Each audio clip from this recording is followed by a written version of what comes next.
Hello everyone, आज है 13 जून और आज इस वीडियो में हम बात करेंगे आरबीएल बैंक के बारे में। और आज इस बैंक के बारे में बात करना बनता भी है क्योंकि भैया 22% से भी ज़्यादा की गिरावट आज एक ही दिन में देखने को मिली है। 87 रुपीज़ पर आ चुका है, 100 रुपये से भी नीचे पहुंच चुका है और ये बहुत बड़ी गिरावट है यहाँ पर। और कई सारी चीज़ें खुलकर सामने आई है जिसके बारे में हम यहाँ पर डिस्कस भी करेंगे। लेकिन उससे पहले अगर आपने अभी तक चैनल को सब्सक्राइब नहीं किया है तो प्लीज़ अभी इसे सब्सक्राइब कर लीजिए क्योंकि आगे भी बहुत सारे वीडियोस हैं जो आपको काफ़ी ज़्यादा हेल्प करेंगे। तो आरबीएल बैंक का जो शेयर है 87 रुपीज़ पर आ चुका है।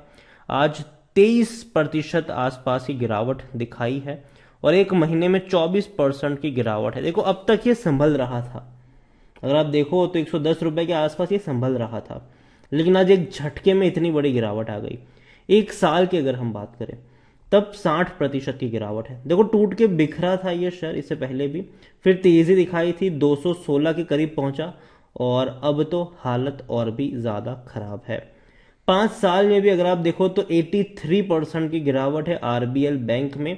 आरबीएल बैंक का शेयर 685 रुपए के आसपास ट्रेड कर रहा था 2019 में।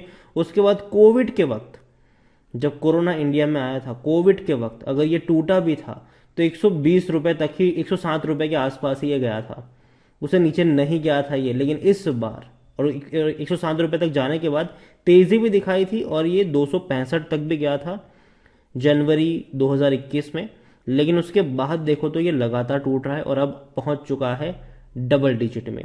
तो बड़े लंबे अरसे बाद डबल डिजिट में आया है। इससे पहले अगर हम डबल डिजिट की बात करें तो ये शायद कभी आया ही नहीं था। मैक्सिमम ग्राफ अगर मैं दिखाऊं 2016 से लेकर अब तक तो तेजी ही थी। ये पहली बार हुआ है कि अब तक का सबसे बड़ा लो आरबीएल बैंक ने बनाया है और ये शेयर पहुंच चुका है डबल डिजिट में। यहां पर आरबीएल बैंक की गिरावट की सबसे बड़ी वजह यह है कि नए सीईओ को अपॉइंट किया गया है। अब देखो, पुराने को हटाया गया है, नए को अपॉइंट किया गया है, जो कहीं ना कहीं बहुत सारे क्वेश्चंस जो है वो रेज करते हैं। यहां पर आप देख सकते हैं कि investors are disappointed after the appointment of the new chief executive officer. यहां पर अगर हम बात करें तो RBL bank on June 11 announce the appointment of R Subramanya Kumar for 3 years following the exit of long term CEO managing director Vishwavir Ahuja next 6 month ago. यहां पर आप देखो तो सुब्रमण्यम, जो 40 साल का एक्सपीरियंस है इनका definitely, and behind him including अगर देखा जाए तो बहुत सारी चीजें भी है। Head of the Indian overseas bank as well as reserve bank of India appointed administrator of Dewan housing finance corporation.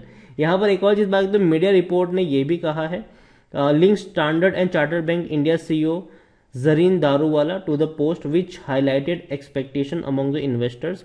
लेकिन यहां पर जो ब्रोकरेज फॉर्म है सीएलए से इंडिया, वो इससे खुश नहीं है। उनका यह कहना है कि in the new appointment raise several question about the lender.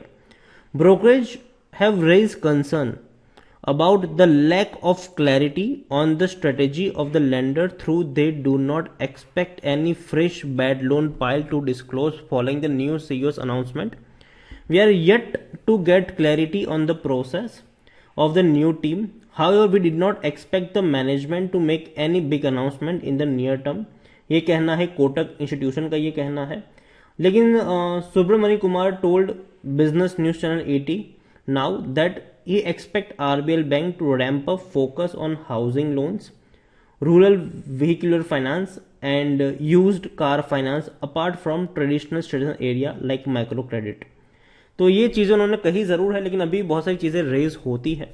आपको पता हो तो सेम सिचुएशन हुई थी यस बैंक को लेकर। अगेन मैं ये नहीं कह रहा हूँ कि आरबीएल दूसरा यस बैंक बनेगा, लेकिन भैया बहुत सारी चीजें, बहुत सारे जो कंसर्न है वो रेज जरूर होते हैं।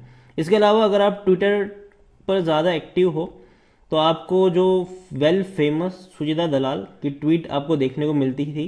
1 जून को उन्होंने एक ट्वीट करी थी, किसी बैंक का नाम नहीं लिया था, लेकिन उन्होंने ट्वीट करी थी कि so when another sinking private bank finally fails will RBI which is watching from the sideline and its nominee watching from inside be held accountable.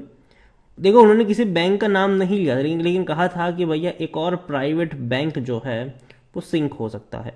Again मैं इसको आरबीएल से नहीं जोड़ रहा हूं, अगेन इसको आरबीएल से जोड़ के न देखा जाए, उनका एक ट्वीट था। And no I will not name the bank since nobody can predict the day when it will fail और want to face mindless abuse if the regulator and government miraculously act on the time of for once। लेकिन इनके comment पे अगर आप जाओगे नीचे की तरफ तो ज्यादातर लोग वही पूछ रहे थे कि कौन सी बैंक है, कौन सी बैंक है, कौन सी बैंक है, और बहुत सारे कमेंट यहां पर आए थे आरबीएल बैंक को लेकर। ठीक है, लेकिन मुझे लगता है कि आरबीएल बैंक शायद उनका इशारा नहीं होगा, कोई छोटा बैंक इनका इशारा हो सकता है, आरबीएल बैंक नहीं होना चाहिए। लेकिन फिर भी आरबीएल बैंक मेरे हिसाब से कोई उतना अच्छा बैंक भी नहीं है क्या आप एक बहुत बड़ा निवेश यहां पर जाके कर लो। मिड कैप शेयर है, 5,821 करोड़ के आसपास का इसका मार्केट कैप है, और आज वॉल्यूम देखो तो 15 करोड़ 85 लाख तक के वॉल्यूम्स देखने को मिल चुके हैं। जाहिर सी बात है जब इतना बड़ा मूव जब भी किसी बैंक में आता है, जब भी किसी शेयर में आता है तो बहुत ज्यादा ट्रांजेक्शन आपको देखने को मिल ही जाते हैं। आरबीएल बैंक के बारे में अगर हम बात करें तो 37% लोग according to Moneycontrol user बेचने की बात कर रहे हैं, वरना हर कोई कह रहा है खरीदारी करो अभी के माहौल में भी। यहां पर देखें तो बैंक ने पिछले 3 सालों में परफॉर्म नहीं किया है, जहां बाकी बैंकों का अच्छा परफॉर्मेंस हमें देखने को मिला है। भैया रेवेन्यू बढ़िया इंक्रीज हुए हैं, पीएसयू तक के भैया अच्छे परफॉर्मेंस देखने को मिले हैं। वहां आरबीएल की बात करें तो 8,775 करोड़ का जो रेवेन्यू था 2020 में वो 8,560 करोड़ रहा, और वो अब तो वो भी कम हो गया, 8,445 करोड़ पर आ गया ये। तो रेवेन्यू लगातार टूट रहे हैं और प्रॉफिट लगातार टूट रहे हैं, और बैंक आ चुका है अब लॉस में। देखिए पहली बार बड़े लंबे अरसे बाद बैंक लॉस में आया है। 2018 में 640 करोड़ का प्रॉफिट था, फिर 860 करोड़ का प्रॉफिट था, फिर 500 करोड़ का प्रॉफिट था, फिर 530 करोड़ का प्रॉफिट था, अब 166 करोड़ का लॉस हुआ है फाइनेंशियल ईयर 2022 में। आरबीएल बैंक को लेकर देखें तो अकॉर्डिंग टू टिकर टैप कहना एक खरीदारी करने का सही मौका है, अगेन मैं मना करूंगा। देखो आरबीएल के ऊपर कोविड के वक्त से लेकर अब तक मैंने कई सारे वीडियोस बनाए हैं, अगर आप चाहे तो यूट्यूब पर जाके सर्च कर सकते हैं, और हर बार मैंने एक ही चीज कही है कि मैं पैसा नहीं डालूंगा इस बैंक में, हर बार, चाहे वो 200 पे ट्रेड कर रहा हो, 150 पे ट्रेड कर रहा हो, या फिर 100 रुपये पर ट्रेड कर रहा हो। हर बार मैंने एक ही चीज कही है कि मत खरीदना इसको, अगर खरीदोगे तो फंस के रह जाओगे। क्योंकि देखो मुझे इसका उतना बड़ा फ्यूचर नहीं लग रहा है आरबीएल बैंक का, और यही वजह है कि मैं यहां पर नहीं जाऊंगा, क्योंकि मेरे पास बैंकिंग सेक्टर में बहुत अच्छी चॉइसेस है। ठीक है, एचडीएफसी है, आईसीआईसीआई है, अच्छी अच्छी चॉइस है बैंक सेक्टर में, अच्छे बैंक है। तो जाहिर सी बात है कि वहां पे खेलना ज्यादा बेहतर रहेगा, ना कि आरबीएल बैंक में जो काफी रिस्की भी है। तो अगेन गिरावट आ रही है, ये मत सोचना कि नीचे खरीदारी के मौके हैं, नहीं, मौके नहीं है, दूर रहोगे फायदे में रहोगे। वीडियो को यहीं पे एंड करूंगा, पसंद आया हो तो लाइक करें, शेयर करें, चैनल पर अगर पहली बार आए हैं तो प्लीज सब्सक्राइब करें, और आरबीएल बैंक के बारे में आप क्या सोचते हैं वो भी आप मुझे कमेंट में लिखकर बता सकते हैं। Thank you.